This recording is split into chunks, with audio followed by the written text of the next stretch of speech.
Week after next. It's week after next, right? That's AOC. Right. Good morning. Welcome to the Marion County Board of Commissioners meeting. It is Wednesday, November 5th, 2014. We're in the Senator Hearing Room in Courthouse Square in lovely downtown Salem.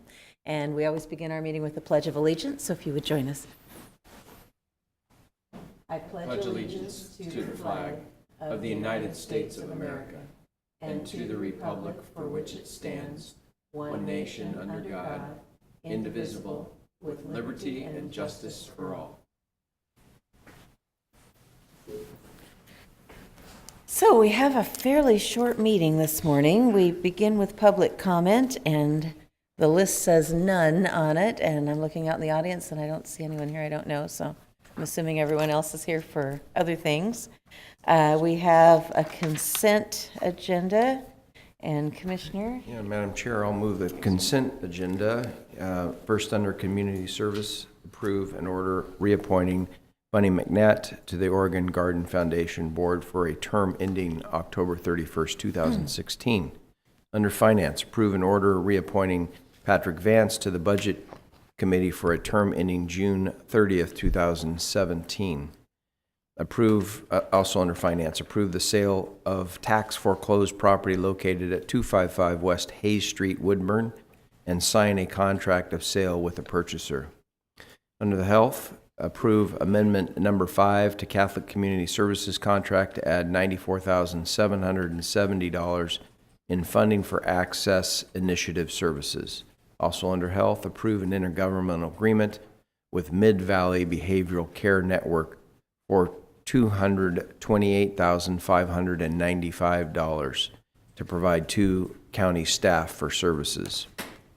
Under Public Works, receive hearings officer's recommendations denying zone change comprehensive plan amendment case number Z as in zebra, CP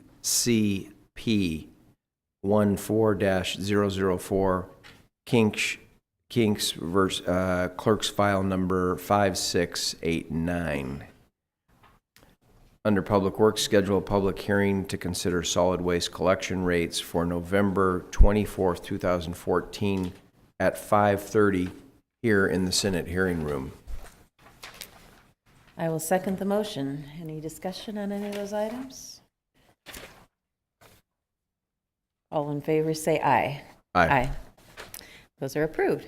We have 2 items under action. The first is Community Services Department. The item is to consider approval of an order appointing Dylan Wells to the Marion County Fair Board for a term ending December 31st, 2017. So we have Dylan and Tamra Getch and Kathy Crocker. Good morning. Good morning. Good morning, Commissioners. My name is Tamara Getch, and I'm with Community Services. I'm excited to be here this morning to kind of, for the first time, come full circle with a new position that we've began in the Fair Board's makeup. If you may remember, last spring we started a new part of the program in bringing in community members who are committed and interested in helping the fair succeed by establishing a what we call a key volunteer to support the Fair Board's efforts.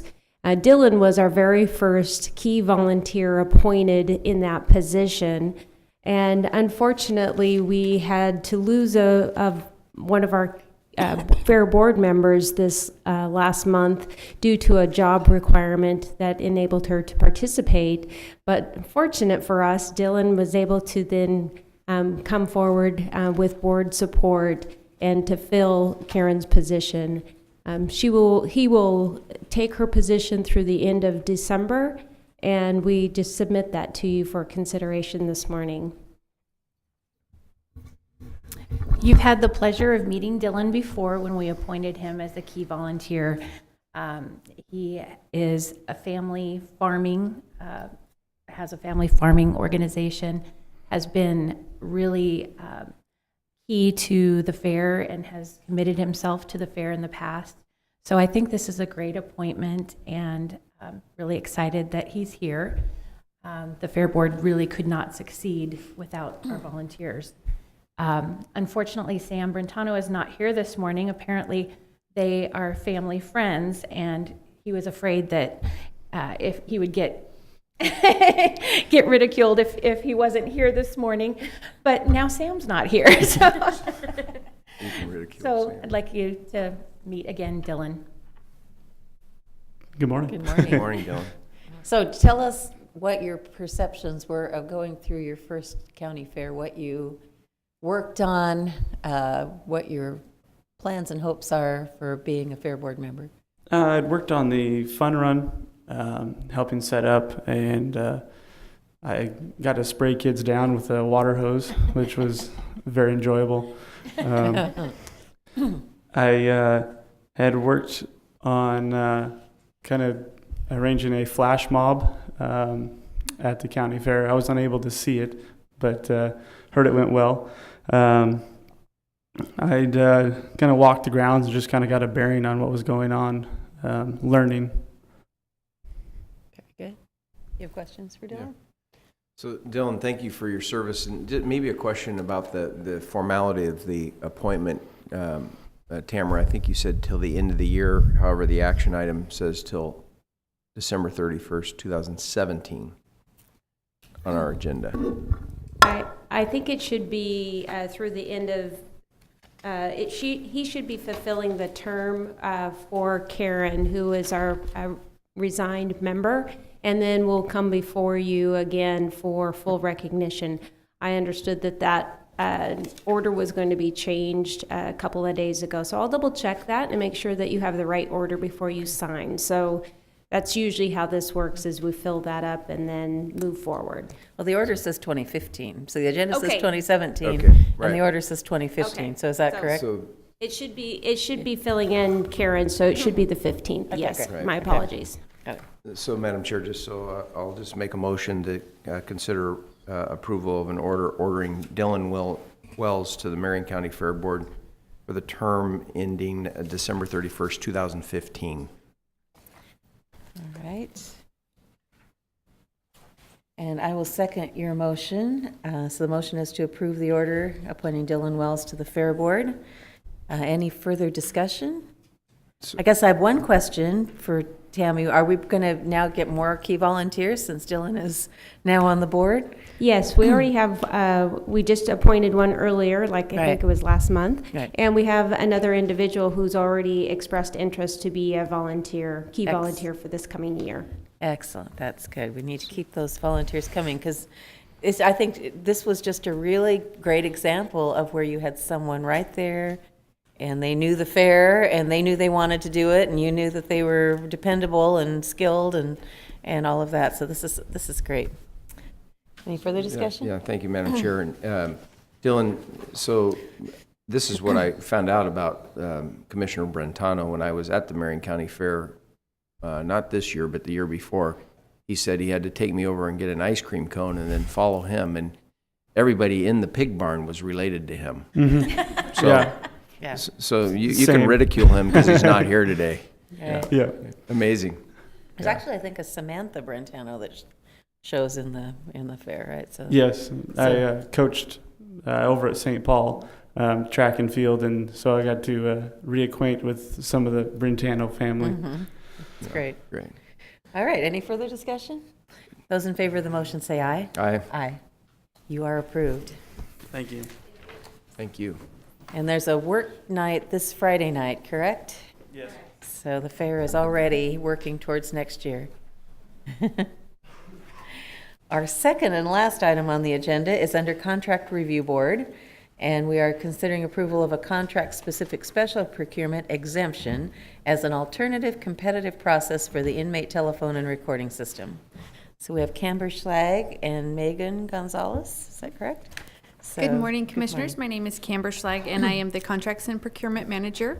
And I'm Lieutenant Megan Gonzalez. And we are here this morning to request approval from the board for a special procurement. Oregon Public Contracting Code, as set forth in the Oregon Revised Statutes, ORS 279B, allows the use of a special procurement for entering into a single contract when authorized by the local contract review board. The county desires to use a special procurement for inmate telephone and recording system at the Marion County Jail. In order to utilize the special procurement, ORS 279B.085 requires that the local contract review board make certain findings as part of authorizing the use of the special procurement. The findings must demonstrate that it is unlikely to encourage favoritism or to substantially diminish competition, and that the result will be in a substantial cost savings, or otherwise substantially promotes the public interest in a manner that could not practically be realized by complying with the requirements. So just a little background. In June of 2010, the Marion County Sheriff's Office released a request for proposal for inmate phone recording system. And in November, we awarded that to Telmate, which was the company. Obviously, you are aware that the jail houses approximately 415 or so inmates. The work center on top of that houses another 144. And this company has provided us new phones, equipment, kiosks, wiring, all of that throughout both facilities, and has kept us at no cost to the county for each of these things. So we've been with this contract, and it expired on October 31st of this year. And so that's why we're making this request. There's three main reasons why we're looking at this request. The first one, we have been working with Telmate over the last 6 months to a year in regards to some guidelines that the Federal Communications Commission has brought down. And they have been involved in regulating inmate phone rates for family and friends to make them obviously just and fair and reasonable. And so those rates have been going up and down, and different decisions have come out from the FCC. Nothing has been finalized up until this point, but Telmate has continued to work with us. So we have not gone out for a new request for proposal because of this has been up in the air. And we don't feel that we could get a reasonable assessment from setting up a request for proposal process for us to be able to assess what those rates would be with a new company, as well as to spend the time for a formal solicitation to do that. We also don't know that they would be able to give us good numbers. And so just that uncertainty has made severely limited the process within the last year to 6 months. The second reason is obviously just the financial impact by going out for a new proposal at this time. Knowing that the FCC hasn't made those decisions, would we need to then go out for a proposal once they have made those decisions? We're hoping in the next 6 months to 2 years. And then obviously the cost of bringing in a new company to rewire, have the old company remove all of their equipment, the new company come in and replace all of that equipment, and just the time that would take to train up new employees, as well as the time to get all of that into place. And then the last, obviously, reason is just the disruption of the facility. By bringing that existing company in to remove everything, the new company in to set everything up, it's going to be a lockdown of our inmates, as well as a disruption of service, as well as staff time to facilitate that. So those are our three main reasons that we're asking for this special procurement exemption. So the county staff recommends that the Marion County Board of Commissioners, acting as the Marion County Contract Review Board, grant a special procurement exemption to allow the use of alternative contracting methods to award inmate telephone and recording system. The initial contract period is set for less than 2 years to allow time for the FCC to issue its final guidelines. A possible amendment is included for an additional 3 years to be considered in the event the FCC has still not issued final guidelines at that time. Thank you. So what is the cost for phone calls right now under the system? Just curious. So it depends on what type of a phone call there are. We have collect, and then we have prepaid phone calls. We also have, I think there's 6 different types, as well as, so it could be a local phone call here within our community. It could be an interstate or an interlotta phone call, so it could be just outside of the state. There could be international calls. So each of those has a different rate. So what's a local call prepaid? Ballpark. I want to say it's about $2 to initiate, and then every minute it's so many cents per minute. Uh-huh. The FCC currently has only put regulations on the interstate and intrastate, so 2 types of calls. But then they have the ability, obviously, in the future to pursue others. So if the FCC rules want that to be just and reasonable and all that, they're not going to be regulating the local calls, however, is that what you're saying? At this time, they haven't put any kind of an order on local calls. They've only put an order on interstate or intrastate calls. Okay. All right, thanks. No, I had heard that it was really expensive to make telephone calls, so I was just kind of curious what the rates are. Do you have any questions? Yeah, thank you, Madam Chair. And thank you, Lieutenant, for your testimony. So I just want to make sure that the main reason here, I mean, obviously the cost to actually go through and lock down the jail and all those things, but the real main reason that we have some uncertainty is because the FCC has not made a ruling yet. And so that's, from my perspective, the overarching reason we should just extend this contract without going through the procurement process. Is that what I'm seeing? Yeah. Council? I would agree. Hi, Claire. Sorry. Madam Chair, Commissioner, the FCC regulations in the jail is a hot topic, and the County Council Association will be discussing it at the AOC conference coming up in a couple of weeks. So we'll have some more information that we can provide, but it is very uncertain, both the impact to the inmates and the cost, as well as the jail in negotiating these contracts.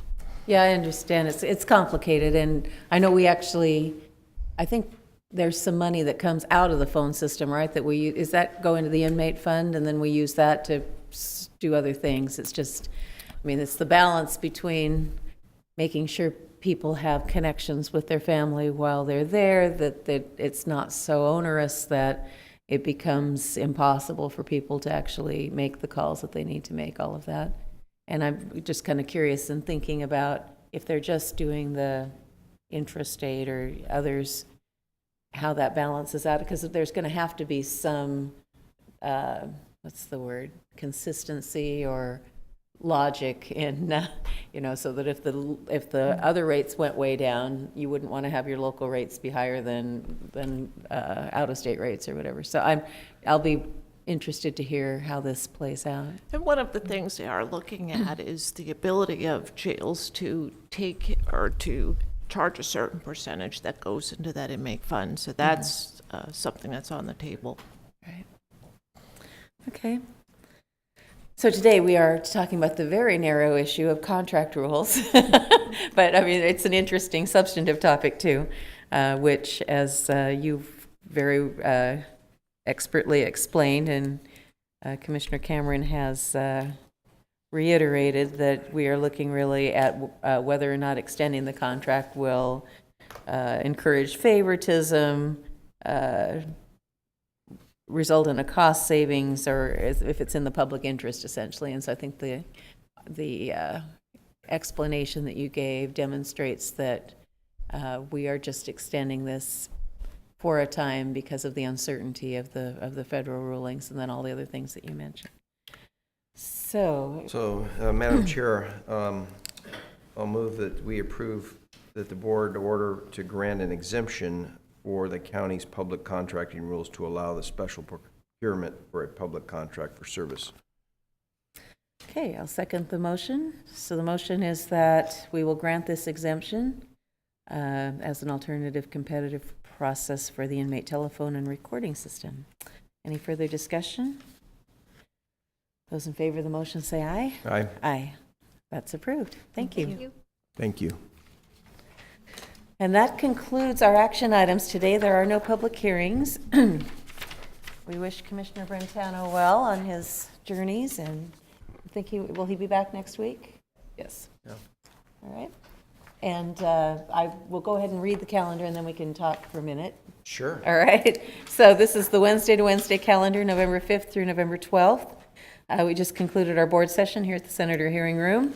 At noon is a Woodburn Marion County luncheon meeting at Luis's Taqueria, 523 Front Street in Woodburn.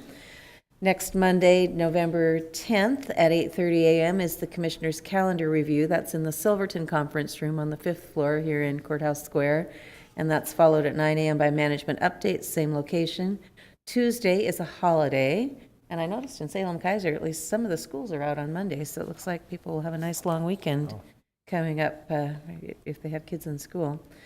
Veterans Day, and so we will not have, for the most part, county offices open on Tuesday. We do have some offices that never close, but for the most part, we will be closed on Tuesday, November 11th. Then November 12th at 7:30 a.m. is the Marion County Chiefs of Police breakfast meeting at the McNary Golf Course Restaurant in Kaiser. Then on same day, Wednesday, November 12th at 9 a.m., we're back here in the Senator Hearing Room for our regular Wednesday board session. And in the afternoon of November 12th from 3:30 to 5 is the monthly meeting of the Economic Development Advisory Board. That will be held in the Commissioners' Boardroom on the 5th floor here at Courthouse Square in Salem. So, election. Congratulations. Thank you. Same to you. Yeah.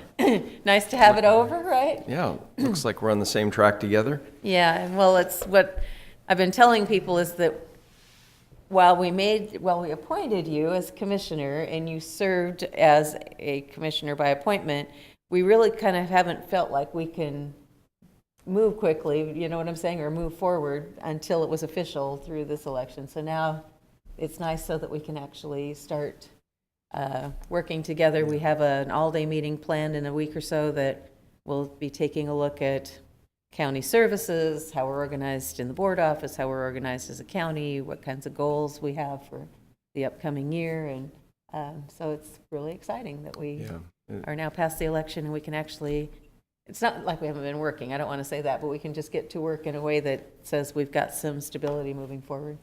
Yeah, and I would just echo the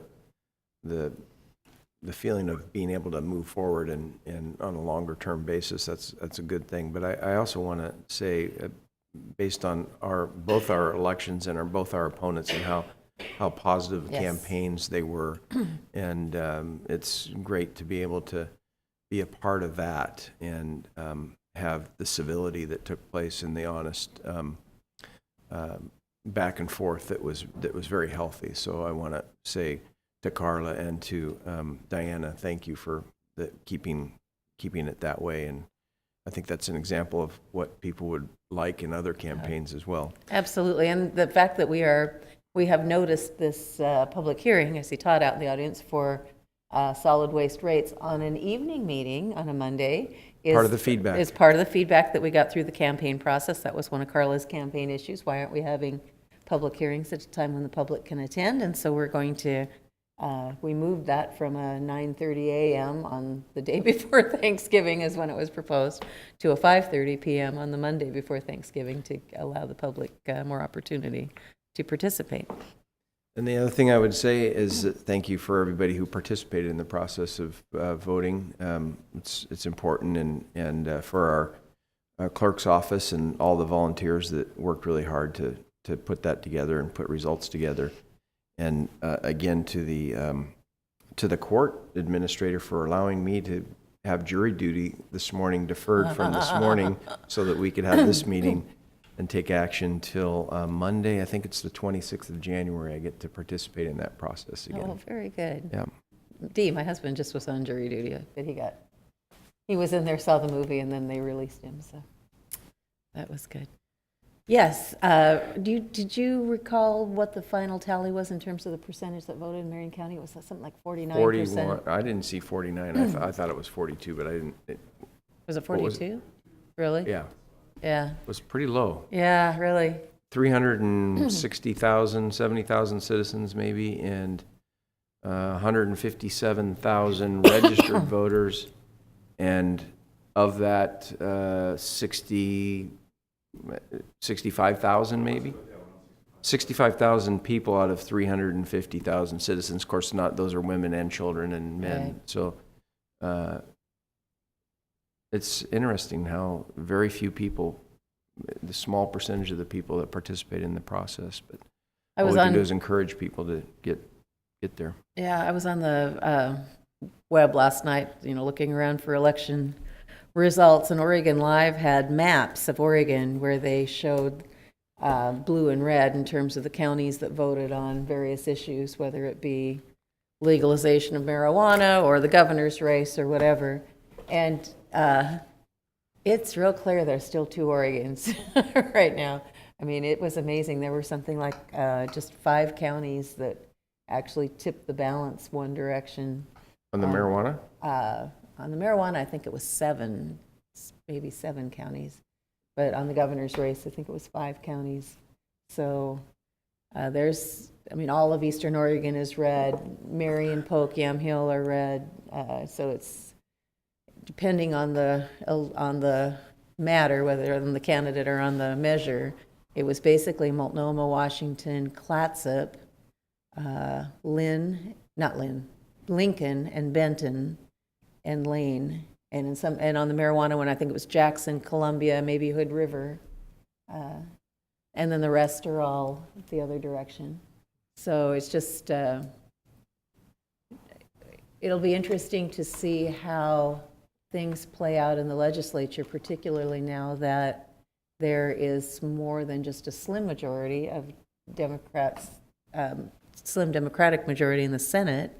And I think the House actually picked up one, more Democrats, to see how that will play out in the next 2 to 4 years. Sure, we'll be down there a lot this Yeah, next we will be spring. down there a lot, representing our constituents who weren't always on the same. I mean, the Marion County results probably Yeah. were not prevailing in this election for the most part. So very interesting. All right, anything else? Thank you. No? Okay, well, thank you, and we will adjourn.